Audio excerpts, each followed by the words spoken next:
안녕하세요. 레나입니다. 제릭스 에스딕스의 머니룰이란 책입니다. 아브라함이라는 영적 존재가 전해주는 메시지들을 전해주면서 이 사람들도 부와 성공으로 이르게 됐는데요. 풍요에 대해서, 부에 대해서 얘기를 주로 머니룰이잖아요. 제목도 돈이나 부를 자기가 가져서 풍요롭게 사는 거에 대한 핵심을 유독 거기에 포커스를 두고 낸 책인데요. 당신에게 오는 것이나 오지 않는 것 모두는 다른 사람의 행동과 전혀 관계가 없습니다. 당신이 풍요롭다는 느낌을 더 강하게 느낄 수 있을 때, 비록 자신의 현실이 그렇지 않을지라도 더 큰 풍요가 당신을 찾아오게 됩니다. 돈에 대해 자신이 어떻게 느끼는지에 주목하는 것, 다른 사람들이 어떻게 행동하는지를 지켜보는 것보다 훨씬 더 생산적인 행동입니다. 더 많은 돈이 흘러오도록 허용하는 일은 대다수의 사람들이 생각하는 것보다 훨씬 더 적은 노력만으로도 가능합니다. 필요한 모든 일은 자기가 하는 생각에 있어서 진동의 균형을 이루는 것입니다. 당신이 돈을 바라고 있지만 그것을 얻을 수 있는지 의심하고 있다면 당신은 아직 진동의 균형을 이루지 못하고 있습니다. 돈을 바라지만 돈을 소유한다는 것은 적절치 않은 일이라 믿고 있다면 당신은 균형 속에 있지 않습니다. 돈을 바라고 있지만 돈을 많이 가진 사람에 대해 반감을 가지고 있다면 당신은 균형을 이루지 못하고 있는 것입니다. 당신이 느끼고 있는 감정들이 부적절한 느낌, 불안감, 질투심, 부당함, 분노 등과 같은 것이라면 그것은 당신의 감정 안내 시스템, 당신의 감정 안내 시스템이 지금 당신이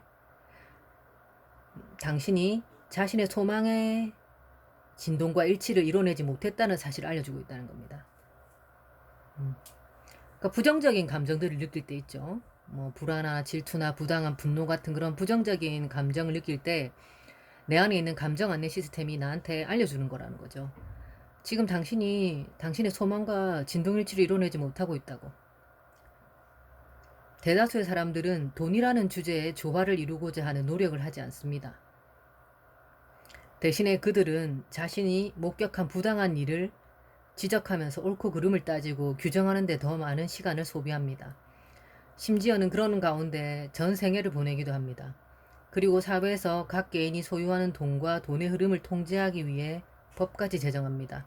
그러나 그렇게 외부 환경을 통제하고자 하는 불가능한 시도에 비해서 아주 적은 노력만으로도 엄청난 보상이 자신에게 돌아올 수 있다는 사실을 알지 못하고 있습니다. 당신이 기분 좋은 것보다 더 중요한 것은 아무것도 없습니다. 이게 핵심입니다. 당신이 기분 좋은 것보다 더 중요한 것은 아무것도 없습니다. 기분 좋을 때 당신은 자신이 바라는 모든 것과 조화를 이루고 있기 때문입니다. 기분 좋을 때 당신은 자신이 바라는 모든 것과 조화를 이루고 있기 때문입니다. 많은 사람들은 힘들게 일하고 노력하는 것이 성공을 위한 필수 요소며 더 명예롭게 사는 길이라고 믿습니다. 그렇게 힘들게 애를 쓸 때 자신이 바라는 것이 무엇인지 더 분명하게 알게 되겠지만 당신은 그 애씀의 느낌을 놓아버리기 전까지는 소망하는 것을 얻을 수 없을 것입니다. 애쓰지 마라, 간절히 바라지 마라 하잖아요. 트랜서핑에도 나오잖아요. 너무 간절히 바라는 건 안 된다고. 애쓰지 말라, 간절히 바라지 말라라는 거죠. 그저 나의 지금 현재 상태를 기분 좋게 하고 감사하고 풍요를 느끼고 있음을 느끼고 그렇게 내 진동 주파수를 근원에 가깝게 하는 게 제일 빠른 길이라는 거죠.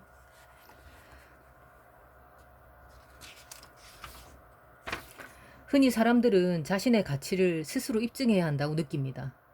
그리고 그렇게 했을 때야 비로소 그에 따른 보상이 주어진다고 믿습니다. 하지만 당신이 이해하길 바라는 것은 당신이 이미 가치 있는 존재라는 사실입니다. 가치를 입증하려고 하지 말라는 거죠. 가치를 입증했을 때 보상이 주어진다고 믿기 때문에 사람들은 자꾸 자기의 가치를 입증하려고 하는데 나는 이미 가치 있는 존재다라고 생각하라는 거죠. 자신의 가치를 입증하는 일은 가능하지도 않을 뿐더러 필요하지도 않다는 겁니다. 당신이 얻고자 했던 수익이나 보상을 받기 위해서 해야 할 필요가 있는 일은 당신이 그것들의 본질과 진동이 일치하는 겁니다. 내가 얻고자 하는 수익이나 보상과 내 진동이 일치해야 된다는 거죠. 같아져야 된다는 거죠. 무엇보다 우선적으로 당신이 해야 할 일은 자신이 살아가고 싶은 삶의 모습과 진동의 일치를 이루는 일입니다.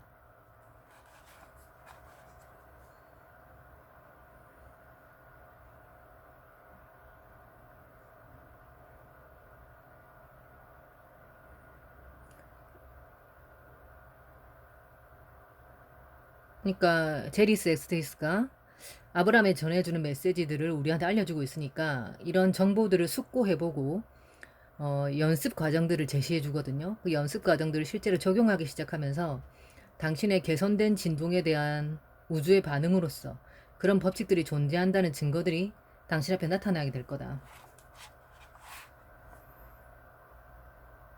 당신이 자신의 가치에 대한 확신을 갖게 되고 바라는 모든 것을 창조하는 자신의 능력에 대해 확신을 갖게 되기까지 그렇게 오랜 시간이 걸리지 않을 거다. 사람들이 자신이 가진 능력을 믿지 못하는 주된 이유는 바라는 것을 얻는 방법을 줄곧 찾지 못했기 때문입니다.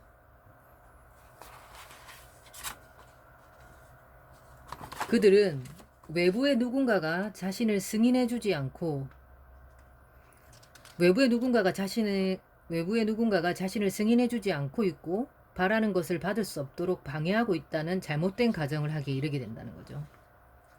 하지만 그것은 결코 진실이 아니다. 당신의 모든 경험은 당신이 창조하고 있다. 당신은 자신의 경험을 창조해내는 창조자다. 나는 나 자신의 경험을 창조해내는 창조자라는 거죠. 자, 다음과 같은 진술을 해보래요. 여러분도 들으면서 하시면 좋겠죠. 내가 될 수 있는 최고의 존재가 되기를 원한다. 내가 될 수 있는 최고의 존재가 되기를 원한다. 내가 가장 최선이라고 생각하는 존재가 될 수 있는 길을 따라 행동하고 소유하고 살아갈 것이다. 나는 이 육체를 가지고 살면서 내가 최선이라고 믿는 삶, 좋다고 믿는 삶과 물질적으로도 조화를 이루게 되기를 바란다. 만약 이러한 진술을 하고서 기분이 좋을 때만 행동에 나서게 된다면 당신은 항상 좋은 결과를 가져다 줄 아이디어들과 조화를 이루는 길로 나아가게 될 것이다.